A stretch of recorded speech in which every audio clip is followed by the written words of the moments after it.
Welcome to Inform TV. I'm Alan Roebke, Alexandria, Minnesota. Today we're going to continue our discussion on county government and modernizing government in the state of Minnesota. So you, the listeners of Inform TV around the state of Minnesota, have a unique perspective of people that have been involved in government and in the process of trying to update and change government. We have the privilege of Jim Mulder here today again. Jim, give us a little background for the people that didn't catch the first program, but I encourage you to go to informtv.com, our website, and the first program will be on there as well with Jim as well as others if you've missed some of our programming. Jim, give us an introduction. Well, thank you, Alan. It's great to be with you. My name is Jim Mulder. I was the executive director of the Association of Minnesota Counties for 21 years. I retired 2 years ago for a couple of reasons. One, the biggest reason was to play a lot of golf. The second reason was to finish my dissertation and to finish my doctorate degree. I was also, some of you may recall, the lieutenant governor candidate with Tom Horner in the Independence Party. And what I've really been focusing on is how do we position Minnesota's local governments so that they are in a better place to deal with the issues and the challenges of the next 10 to 20 years.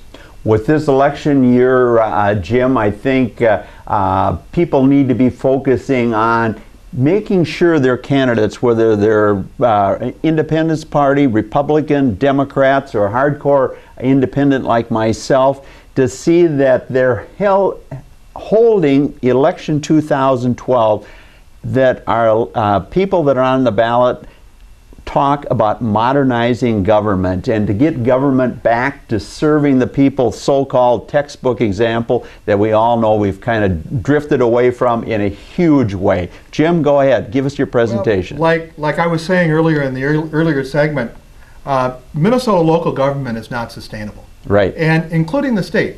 Exactly. We have systems that have been in place for a long time, and it's time to renew them, redesign them, reform them.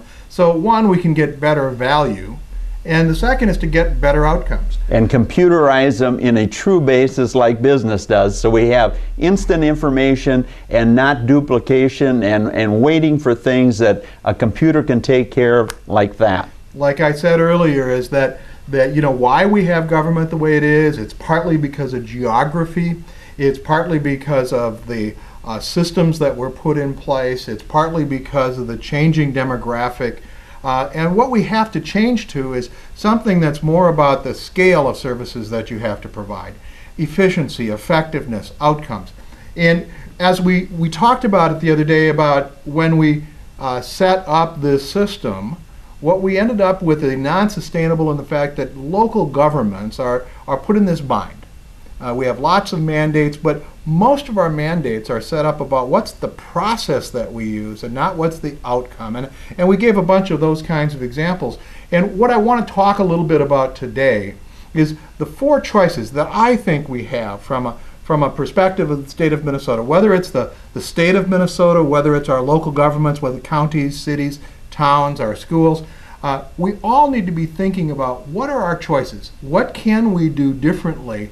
How can we do a better job of serving the citizens of Minnesota? And so the people are really informed about some options they have and to talk to their elected officials about them. Absolutely. I believe that this election is probably one of the most critical we've ever had for determining direction of where we're going.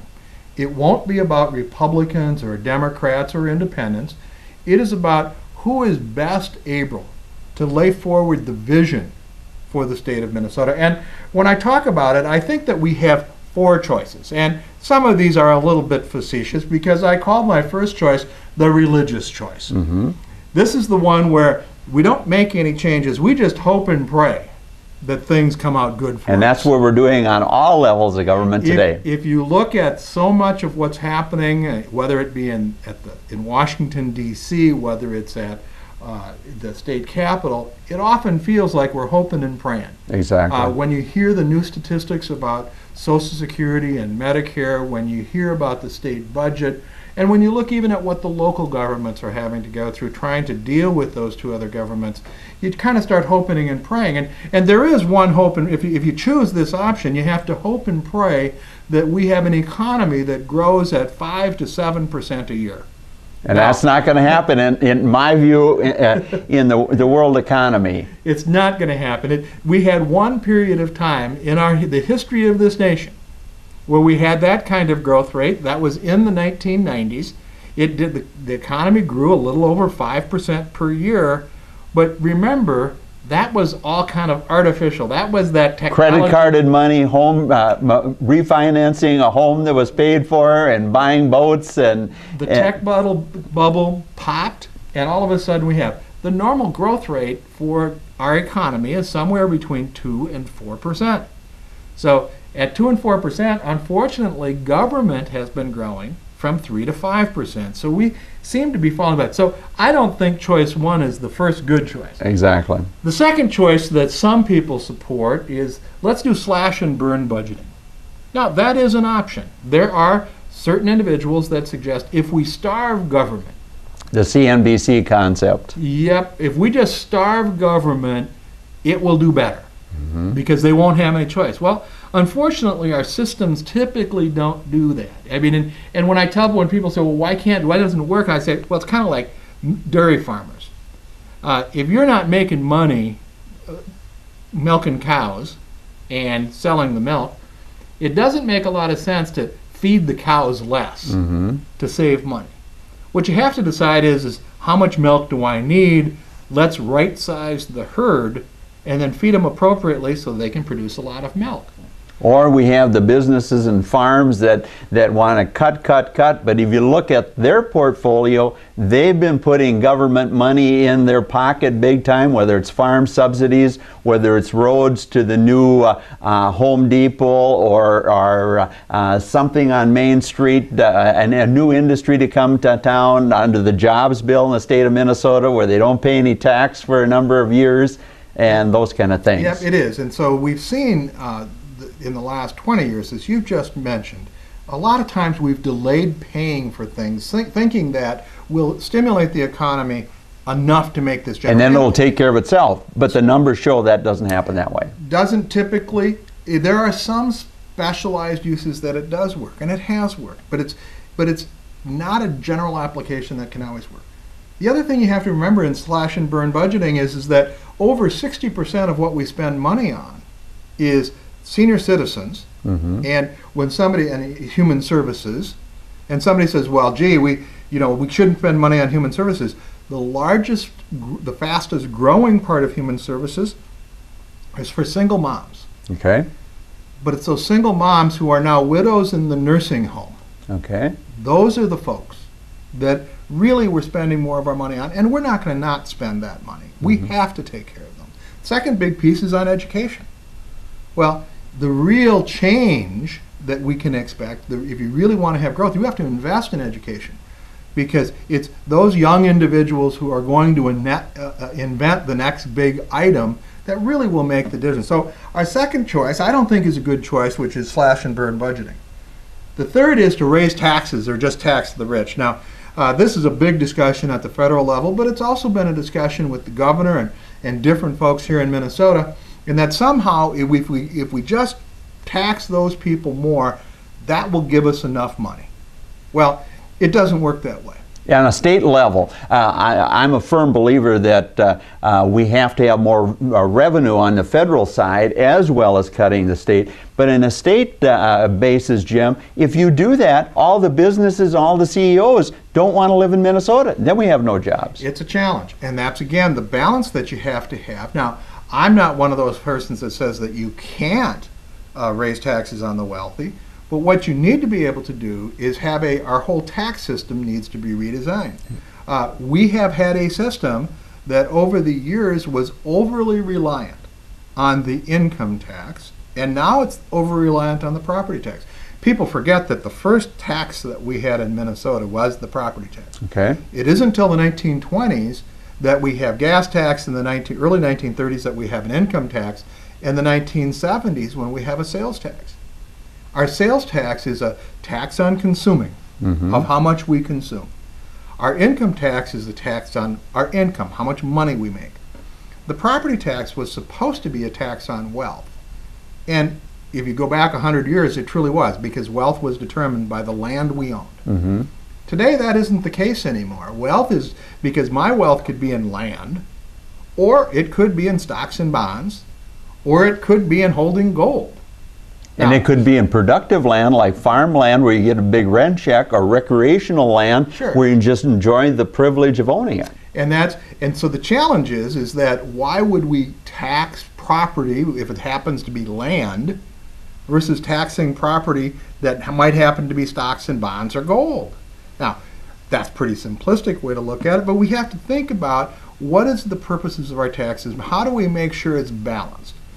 We are now very overbalanced. We are relying way too much on the property tax. Up to 40% of the total revenues in the state are now from the property tax, less than 28% in the sales tax, and about a third is in the income tax. You really like to have a system that's pretty balanced between the thirds. So we need to reform the taxes.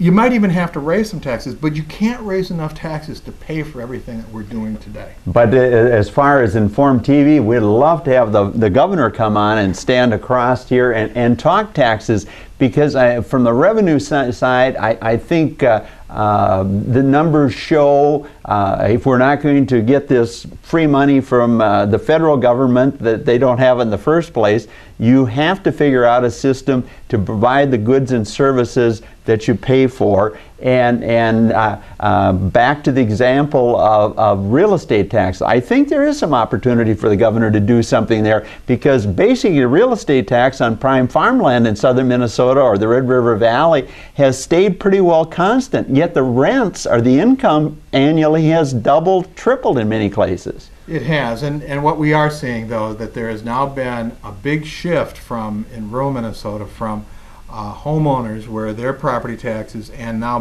higher and higher property taxes on ag land.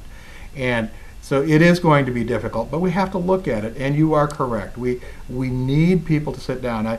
In the income tax area, and whether it be corporate income tax or individual income tax, we subsidize all sorts of things. For instance, we subsidized second homes.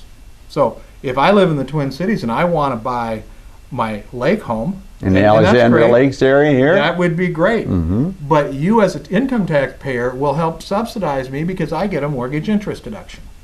Now, I don't mind giving a mortgage interest deduction on the first home, but should we give it on the second home? And that's a But do they get it on the second home? They can get it on the second home. Okay, I thought there was some gray area there. But and now there's a cap. You can get $1 million, but there's a lot of people that, and I'm not begrudging that, but we need to think about what are the things that we are exempting from or deducting from our income taxes versus other things, and how do we balance that? And then the incredible disparity in income we have today. Yes. We have the working poor is just seems to go up and up and up as far as salary relationship management or owners of businesses or owners of farms compared to what rural America is. I think rural America nationwide, USDA shows about $11 an hour wage. There was a time in my lifetime that was one whale of a wage, but in relation to other people,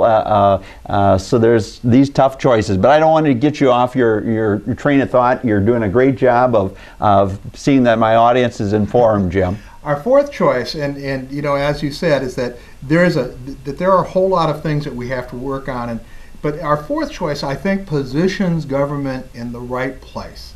Whether it be a city government, a county government, the state government, and even the federal government, we need to look at what we do, and we have to, under choice 4, do 3 things. Okay. First, you have to prioritize. What are the priorities that are important to us? Now, is that and I think, from a personal perspective, I want to ensure that there's a roof over people's head. Exactly. I want to make sure they're warm. And that hasn't been holding up in this meltdown. And I want to make sure they're safe. And as a Christian, that infuriates me. We need to make sure they're safe so that I don't have to fear for my life, fear for my property from others. The third thing I do, I need to make sure they're fed. So, okay, you have those are the priorities for our system. The second thing then is once you have your priorities, then what do we do to make sure that those things are delivered and delivered well? And the cost isn't out of control. And not only the cost, or fraud. But in some cases, and I could make the case, there are some services in Minnesota that we are under-investing in.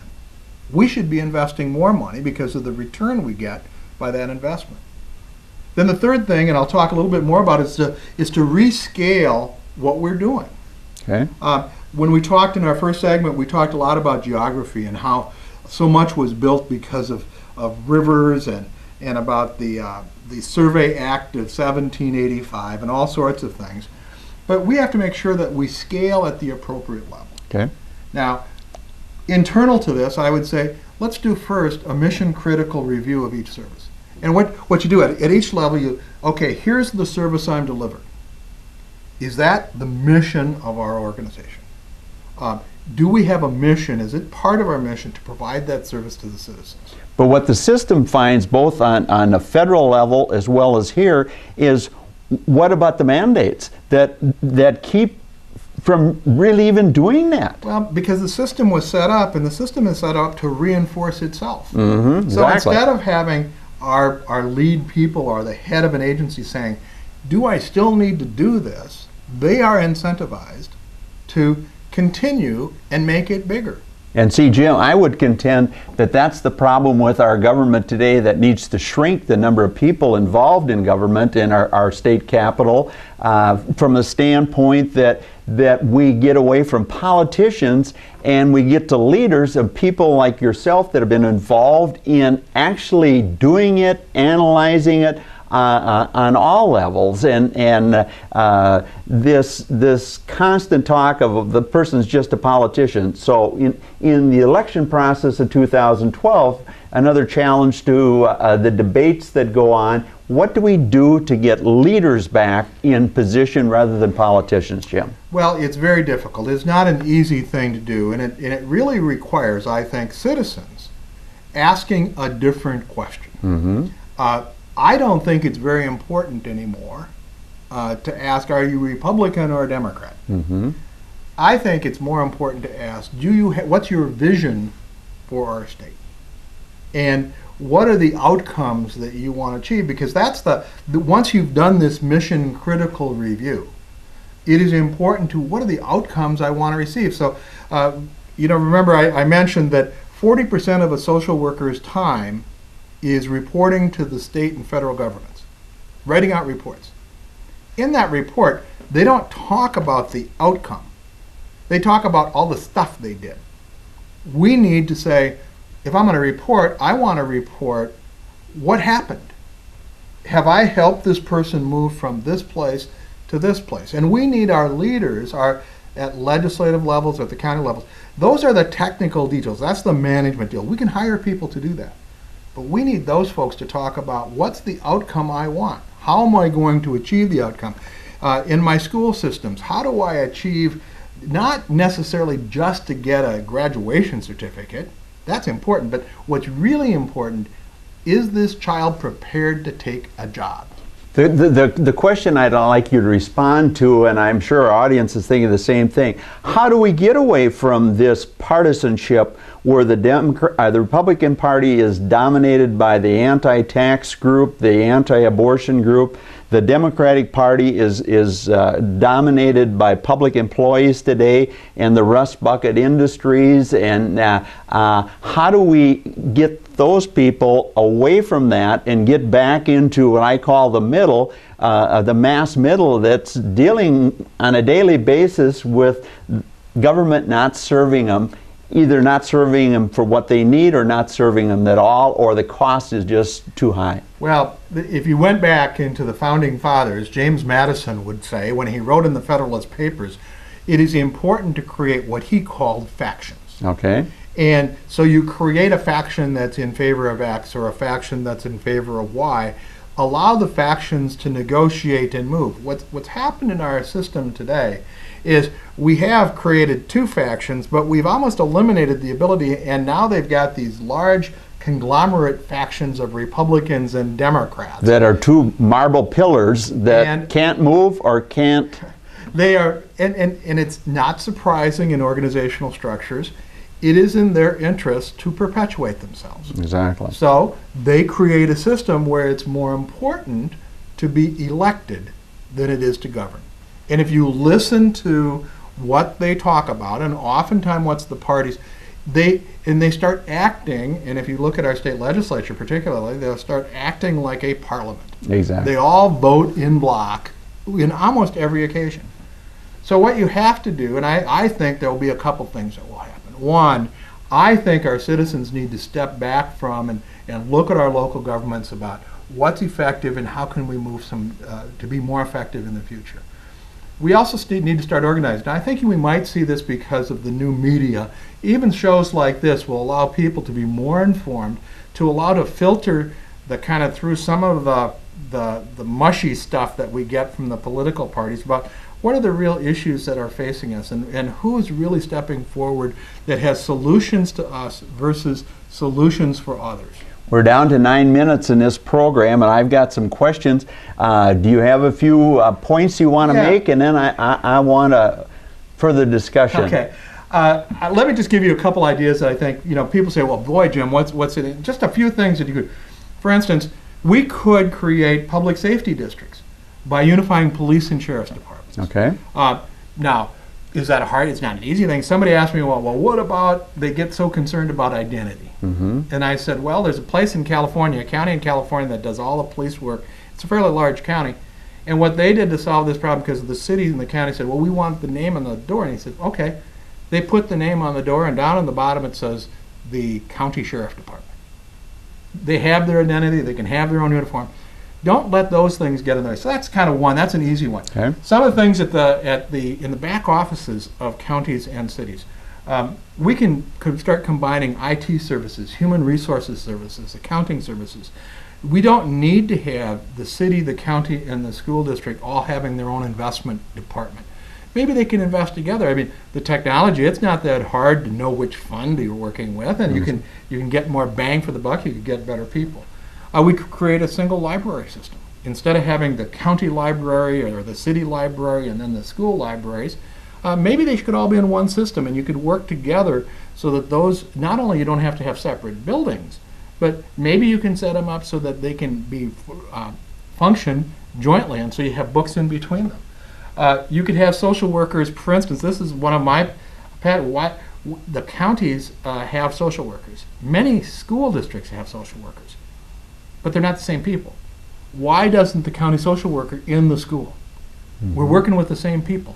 And in fact, at the school is often the first place where you start seeing where there are family issues typically show up with those kids. We could as well as personal issues that are going to have to be dealt with for a lifetime. And ultimately the county is responsible for that. Same with public health issues. If you want to identify the single place where you can look and see what public health issues are, at the school, because that's where those kids are. You could one that I think is easy is sharing engineering service. Every county in the state has an engineering department and a highway engineer. Our highway engineers are great people. They're typically one of the 5 highest paid officials in a county. And at the same time, they spend 40 to 50% of their time doing personnel management. Okay. But yet I'm paying them to be an engineer. Well, maybe we could adjust the system so that cities come together with the county to have engineering services out of that one office. Not only this could be done in a single county, but even multiple counties could go together. Or there's another one, the soil and water conservation districts. We have 91, it's 91 soil and water conservation districts. They have the same mission as counties. In about 6 counties, like including Todd County just next close here, they've put those into the county. We could do that for all of our counties and just eliminate some of that stuff. With our time running down, one of the things that I think in our previous program that we talked about, Jim, we looked at 87 counties. We talked about how these counties were set up because of river boundaries, and then railroad boundaries and the town location and the counties were set up because of horse transportation, and yet everything's changed. From a standpoint of your view with Minnesota with 87 counties, how many counties, if you were in charge, how many counties could we actually shrink down in some form or another? Would 30 counties service our needs today? What's in your studies? You had to think about that. Oh, I've thought about it a lot. And if we were starting today, it would not be 87. How many? Well, and that's the question that's almost impossible to answer, because think about a county has there's over 120 different services that a county delivers. Each of those services could have a different scale. Now, let me give you just a quick example. Adoption services. Every county in the state is supposed to provide adoption services for their citizens. Now, in some of our rural counties, there's only a couple a year at most. Hennepin County does it better than anybody else in the state. Well, that was one of the other points I got. We have really small counties around the state of Minnesota, yet we have this huge county, Hennepin County. Their commissioners seem to get us a twin stadium. They seem to still be in the hunt for the Viking Stadium. The county commissioners in Hennepin County, they seem to, for whatever reason, at least in the last decade or shorter, have got some pretty sharp people there. What do we do across the rest of the counties, or how much would we have to shrink them that if Alexandria would be a regional-wide managed county? That's what I'm getting at. And I understand, because if you looked at the adoption services, you could have that at one. You'd only need one county if that's the only thing a county did. But because of some of the other things we do, what we have to do is not necessarily think so much about how many counties we have, but we have to think about how counties operate. And the same thing is how cities operate. And find that right scale. So in some services, maybe we could have only a couple counties or a couple operating entities that all of the counties come together and do a joint powers agreement or whatever it is.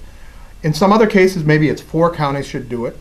And there are a few cases, I know there are a few cases where you could basically keep the county boundaries but go to a centralized administrative system. Now, my last 2 programs, we talked about county government here in Douglas County, and I'm sure my audience is wondering, what's your take on what happened in Wisconsin and public employees? What do we need to do to modernize that process, or to see that we're not dominated by our employees, yet at the same time we have able-bodied employees doing the goods and services we need from government?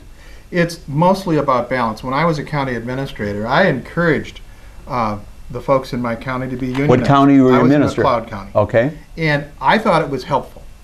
But we had a great relationship, and we had a shared mission about what we wanted to happen in our county.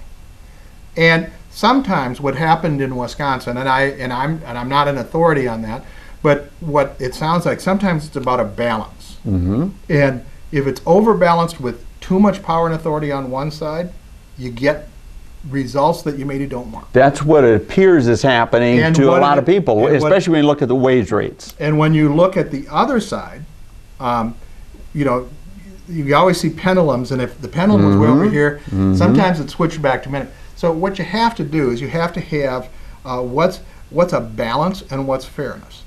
For instance, I think, with teachers and the teachers union, about protecting good or bad teachers. There's no question in my mind that we need a system where our best teachers are kept in the system.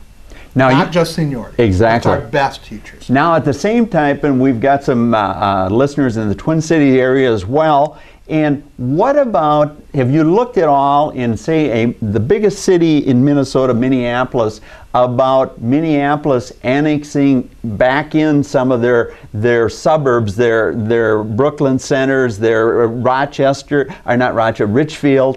some of their first tier or suburbs that seem to be struggling with the cost of city government? We got some excellent commissioners there, Hennepin County. It looks to me, the city itself, I should say, get back to the city basis. If Hennepin County can do so well, what about some cities joining that are touching each other? We need to look at that. Are they looking at that, or is that? There are cities that are starting to do some things jointly, and I think that that's exciting news. We have some good examples, but we need to do more. Well, we want to thank you once again for listening to Inform TV with our special guest here, Jim Mulder. And we encourage you to go to informtv.com and look at the previous program if you didn't see it, and pass it on to your elected officials. I think it's valuable information for them. And we're going to try to split this half a week for the charter people. So we want to thank you for listening to Inform TV. And Jim, thanks for being our special guest. Thank you. Alan Roebke, Alexandria, Minnesota, informtv.com.